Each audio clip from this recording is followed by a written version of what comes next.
8 states just made moves that could take some of the most iconic motorcycles off the road for good.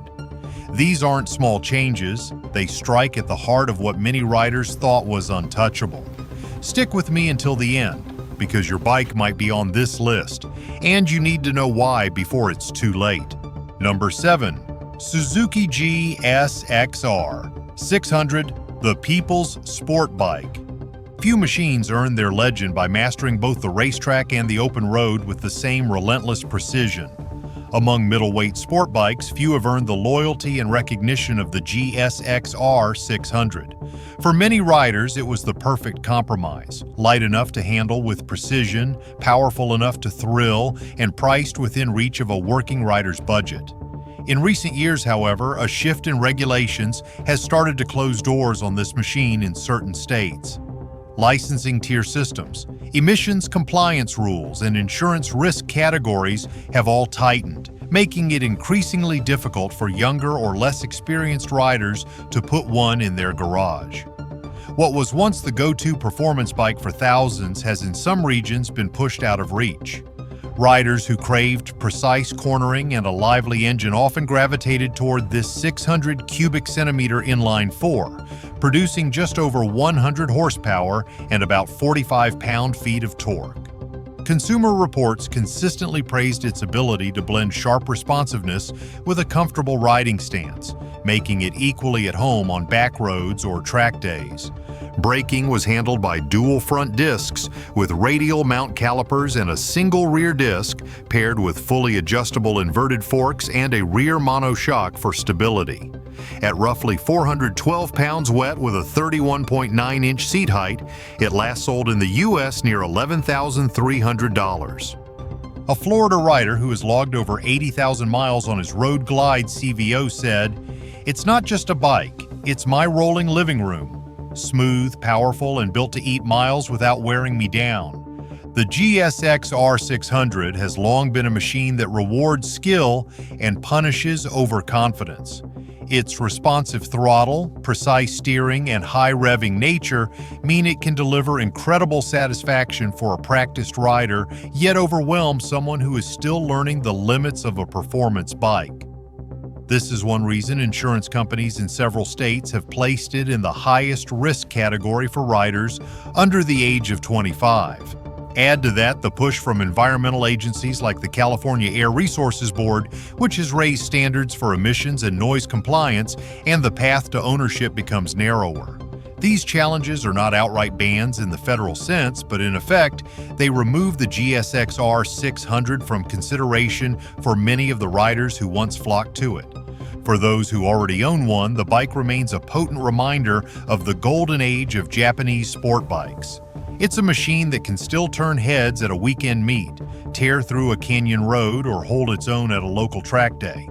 Yet there is also a growing sense among enthusiasts that the GSX-R 600 represents the end of an era, the last wave of pure, unfiltered sport bikes before electronics, regulations, and market shifts changed the category. As manufacturers move toward broader market appeal and compliance with global rules, bikes like this become less common on showroom floors. Leaving behind the long-haul comfort of a touring giant, we step into a machine that thrives on raw muscle and unapologetic street dominance. For riders shut out by licensing or insurance hurdles, Suzuki's newer GSX-R offers a modern, emissions-compliant path to that same balanced sport feel, while the Katana brings inline 4 character with a friendlier insurance profile. And if your heart still beats for the 600, keep it alive at track days, where no inspector can stand between you and its red line.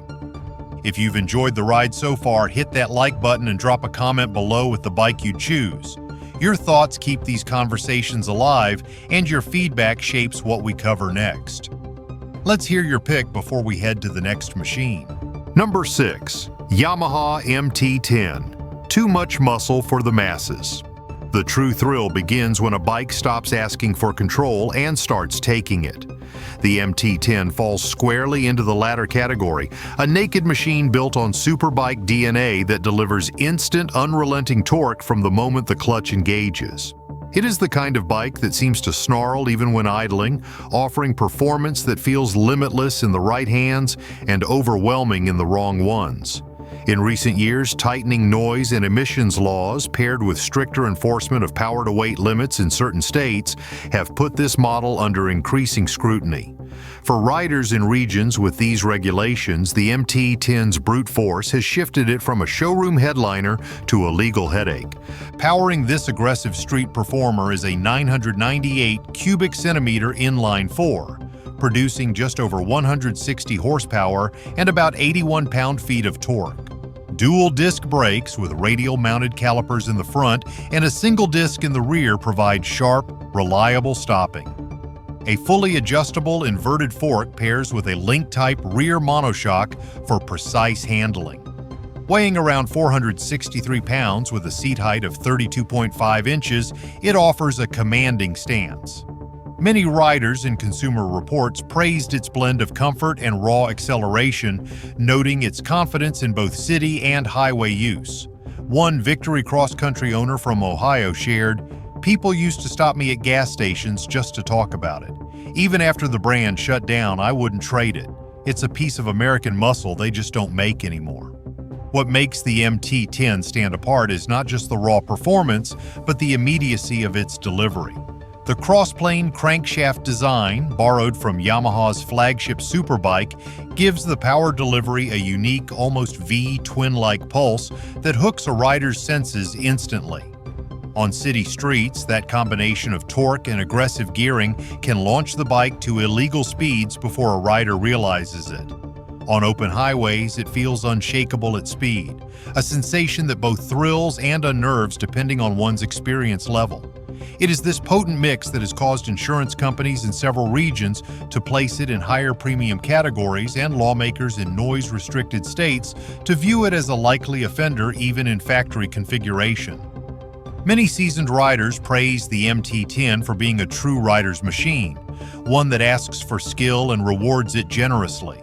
Its upright ergonomics disguise just how quickly it can devour miles, while its electronics package, including selectable ride modes and traction control, attempts to tame its wilder tendencies. Still, for every rider who sees it as the perfect balance of comfort and superbike power, there are others who find it excessive for public roads.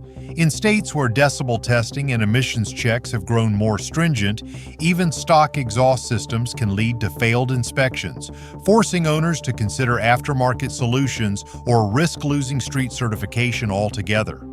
For those who have mastered its character, the MT-10 remains an exhilarating companion that thrives on being unleashed. But its future on American roads will depend not on the passion of its riders, but on how far regulations are willing to let such a machine run free. If noise meters and emissions checks have you boxed in, the MT-09 or Kawasaki Z900 can deliver that upright street fighter stance and mid-range hit without the same compliance battles. For those determined to keep their MT-10, a quieter exhaust and ECU remap can keep the beast tamed, at least on paper. From urban brawls to battlefield grit, the next motorcycle proves toughness is more than just a look. It's a mission-ready mindset. The right bike needs the right gear. Find my top picks in the description below. Number 5. Harley-Davidson MT-500, the military mule. Style may rule the boulevard, but true purpose is proven in mud, dust, and chaos. The MT-500 belongs squarely in the latter category, a rugged dual sport born from military needs and engineered to perform under battlefield conditions. It was a tool before it was a toy, developed to meet the demands of NATO forces who valued durability and simplicity over refinement or creature comforts. When surplus units found their way into the hands of American riders, they quickly learned that the same traits that made it a dependable soldier's transport could make it a challenge, or even impossible, to register for civilian road use in multiple states. Designed for rugged reliability, the 494 cubic centimeter single cylinder delivers 27 horsepower and 29 pound-feet of torque. Stopping comes from single disc brakes front and rear, while long travel suspension gives it confidence in rough terrain. Telescopic forks and a rear monoshock keep the dry weight at 378 pounds with a tall 36-inch seat height. Consumer reports from military riders praised its toughness and easy maintenance, noting that even under harsh conditions, it remained dependable. Prices hovered near $5,800. A retired serviceman who held on to his MT500 after leaving the military said, "It wasn't fast, but it never quit on me. Not in the desert, not in the rain, not anywhere. That bike was a soldier in its own right. Its strength was its straightforward nature. Kickstart-only ignition, robust air cooling, and a chassis designed to shrug off abuse." That simplicity, however, became a liability when it came to civilian road compliance. Many models lacked key equipment such as adequate lighting systems, emissions control devices, and noise-dampening exhaust required under both Environmental Protection Agency and Department of Transportation standards. Even in states without strict inspection regimes, registering one for regular street use often came down to a mix of persistence, paperwork, and finding an official willing to sign off on a machine with no factory compliance plate. For most buyers, the hurdles proved too high. Riders who managed to acquire one often appreciated it for what it was, a machine that could traverse terrain where most street bikes would flounder, carrying gear and rider with steady, predictable power. The MT500 was also fitted with details rarely seen outside military operations: rifle mounts, blackout lighting, and racks capable of handling mission loads. While these features made it ideal for the environments it was designed for, they also made it an odd fit in commuter traffic. It was noisy, Spartan, and entirely uninterested in offering the comfort or polish expected from a civilian motorcycle. Today, the MT500 occupies a unique niche. Collectors see it as a piece of military history, while veterans often recognize it instantly from their time in service. For the average rider, though, it remains a curiosity, an overbuilt workhorse that found itself on the wrong side of modern registration laws. Riders after that same go-anywhere toughness might look to the Suzuki DR 650 or Honda XR 650L. Modern dual sports with road-legal lighting, emissions gear, and easy parts support. As for the MT500, its place may be best kept on trails or in collections where its military spirit can live on without DMV red tape. Trading military discipline for high-speed rebellion, this next ride exists to shatter limits most bikes never dare approach. Number 4. Kawasaki ZX-14R, the speed limit slayer. This isn't just about going fast, it's about living in the razor-thin space where control meets chaos, and the ZX-14R owns it.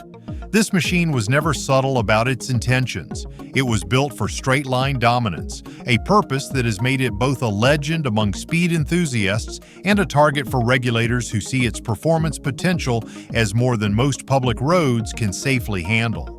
Over time, the combination of rising insurance costs, stricter licensing requirements in some states, and emissions restrictions has started to squeeze this bike out of certain markets, even without an outright ban. For riders in those areas, owning one has become as much about navigating red tape as it is about mastering the throttle. Built for sheer speed and long-distance stability, 1,441 cubic centimeter inline-4 delivers just over 200 horsepower and 113 pound-feet of torque. Dual front disc brakes with radial-mounted calipers combine with a single rear disc to give riders confident control during aggressive acceleration and high-speed runs. Fully adjustable inverted front forks pair with a bottom-link Unitrack rear shock to keep the 586-pound wet weight stable at full throttle. Many owners report that the 31.5-inch seat height offers a comfortable stance, while the ride remains remarkably smooth for such a performance-focused machine. Starting prices were about $15,999. A longtime ZX-14R owner from Arizona laughed when he said, "You don't ride this bike to the store. You ride it to remind yourself what fear feels like at 200 miles per hour." What set the ZX-14R apart from other big displacement sport bikes was the way it blended sheer acceleration with unexpected refinement. At full throttle, it could cover a quarter mile in less than 10 seconds. a feat that earned it a loyal following among drag racers. Yet it was also smooth and composed enough to handle long-distance highway runs, making it appealing to riders who wanted more than a track day machine. This dual identity, part long-range sport tourer, part missile, meant it could attract a wider audience, but it also drew the attention of those concerned about safety. In several states, conversations around speed enforcement and licensing standards have specifically referenced bikes in this performance category, leading to measures that can limit who is eligible to register or insure one. The challenge for potential owners is that the ZX-14R's capabilities can far exceed what most riders will ever use, and that gap is exactly where regulations find their foothold. Insurance companies often place it in the highest risk bracket, especially for riders under the age of 25, making annual costs rival those of a small car. In areas with emissions and noise control testing, even stock models have been cited for exceeding certain thresholds, forcing owners to make adjustments or face failed inspections. While enthusiasts argue that responsible riding should be the deciding factor, policymakers tend to look at statistics, and the ZX-14R's association with high-speed incidents has not helped its case. Beyond sheer numbers, the ZX-14R represented the feeling of limitless road ahead. It was the kind of machine that could transform a mundane stretch of asphalt into an unforgettable journey, offering a surge of speed and stability that left riders grinning long after the engine cooled. Despite the pressure, the ZX-14R remains an icon for those who believe that motorcycles should be built without compromise. For the few who can still own and enjoy one legally, it is a machine that delivers an experience almost nothing else on two wheels can match.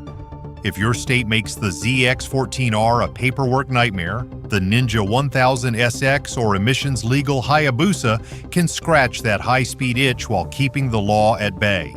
For current owners, compliant exhaust and catalytic upgrades can turn an inspection day headache into a quick handshake. After tasting unrestrained top-end fury, we turn to a leaner predator built to hunt apexes on every corner. Number 3. Yamaha R6, the license limiter. The true measure of a rider isn't in miles traveled, but in taming a bike built to separate the skilled from the rest. The R6 has long held that position in the middleweight sport bike world. A machine is celebrated for its track pedigree as it is feared for its razor-sharp responses. For decades, it was the choice for riders who wanted the closest thing to a super sport race machine without stepping up to a full leader bike. Yet, in several states, the same characteristics that built its reputation have also led to restrictions. Tiered licensing laws, high insurance classifications, and tightened emissions rules have made it far more difficult for less experienced riders to put this model on the road legally.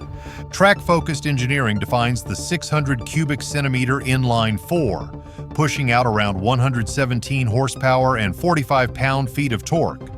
Dual front disc brakes with radial mounted calipers and a single rear disc provide strong stopping power, with many owners noting how controllable it feels when braking deep into a corner.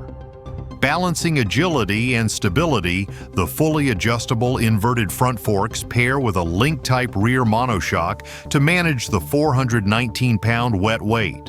Riders often highlight the 33.5-inch seat height as a sweet spot for aggressive cornering without sacrificing comfort. Starting prices were roughly $12,199. One former R6 rider from Florida told me that bike didn't just tempt you to go faster, it demanded it. Every ride felt like a test of willpower, and most of the time, the bike won. The essence of the R6 is in its relentless demand for precision. It thrives in the upper reaches of its rev range, with a redline climbing past 16,000 revolutions per minute, urging its rider to stay committed and in control. This makes it a thrill in the hands of an experienced pilot, but can be unforgiving for those unprepared for its explosive top-end power. Several licensing systems, particularly in California and other states with graduated rider endorsements, have effectively locked out newer riders from purchasing or registering this bike. Insurance providers, too, have flagged it in their highest risk brackets for younger owners, making annual costs prohibitively expensive for many. For those who master it, the R6 offers an experience that borders on addictive. The combination of its sharp steering, high cornering clearance, and fierce acceleration creates a riding sensation that is difficult to replicate. Its compact ergonomics place the rider in a focused, forward-leaning stance that enhances control on the track but can feel intense on longer road rides. Enthusiasts see this as part of the charm, proof that it is built for performance first, comfort second.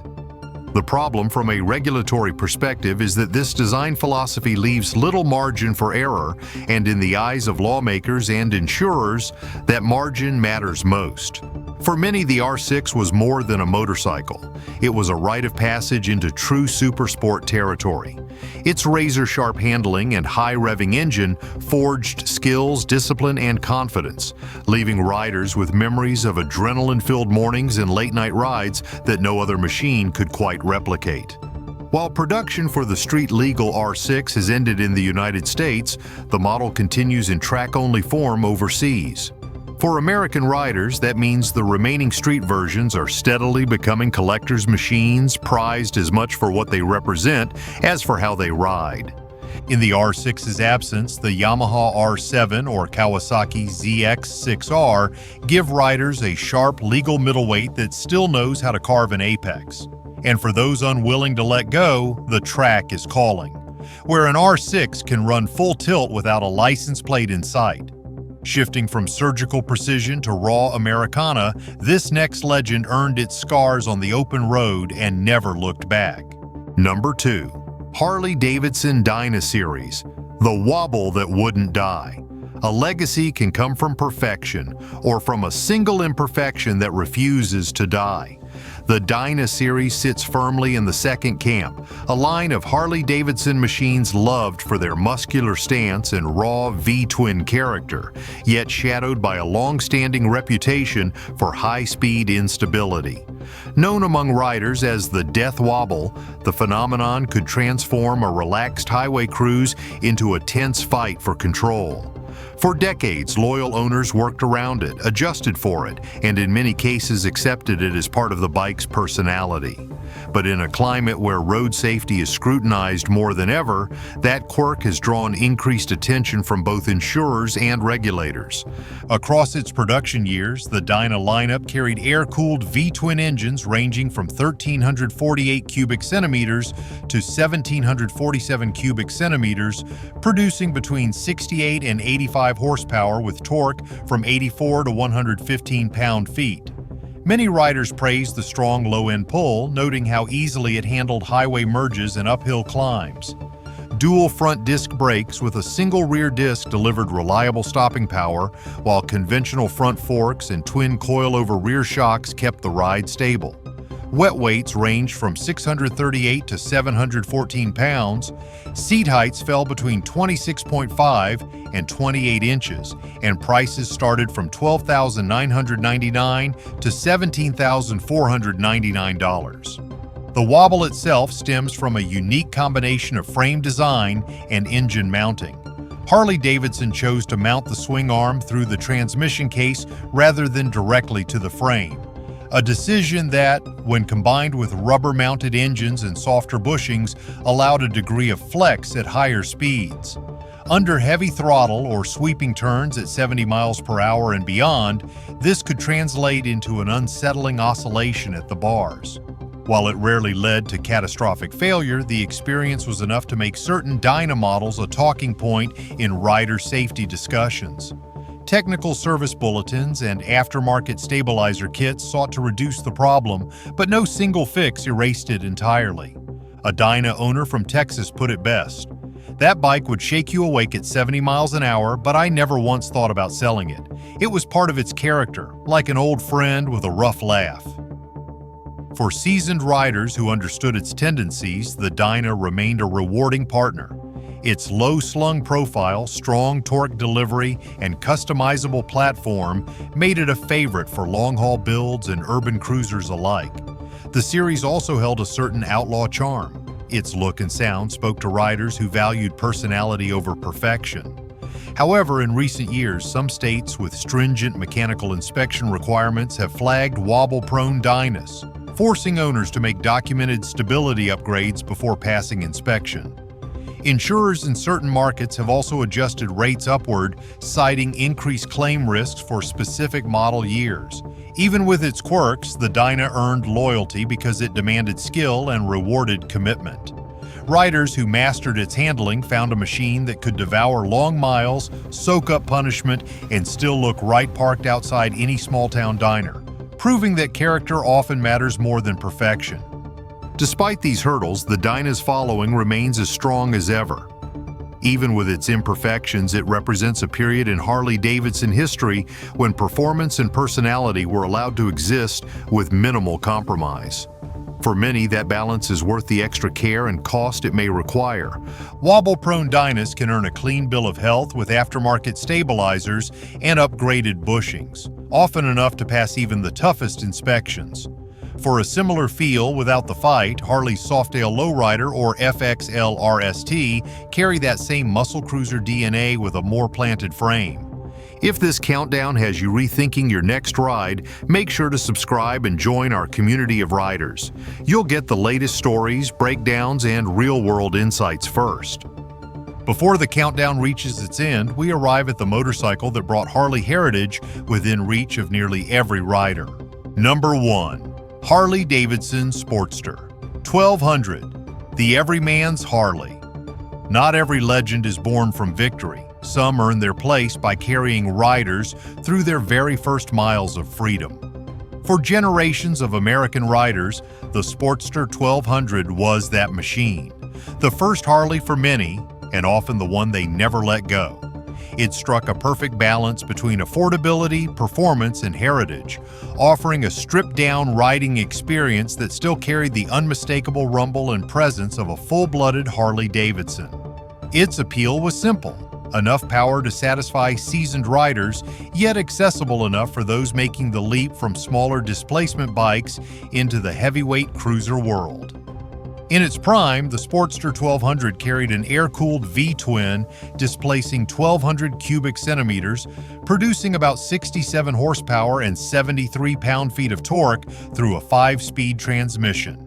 Riders often praised its dependable mid-range punch, noting it could pull confidently from low revs whether cruising in town or stretching its legs on the highway. One rider from Ohio told me, "That Sportster was my first real Harley. I learned everything on it: how to wrench, how to ride in the rain, and how to appreciate the sound of a V-twin." It's the kind of connection you don't forget. Stopping power came from a single front disc and single rear disc, with an optional anti-lock braking system available in later years for added reassurance. Traditional telescopic front forks paired with twin coilover rear shocks kept handling predictable, even on less than perfect roads. With a wet weight near 564 pounds and a low seat height of 28 inches, owners reported it felt easy to manage at low speeds. Starting prices began at $10,249, making it one of the most accessible ways to own a Harley-Davidson.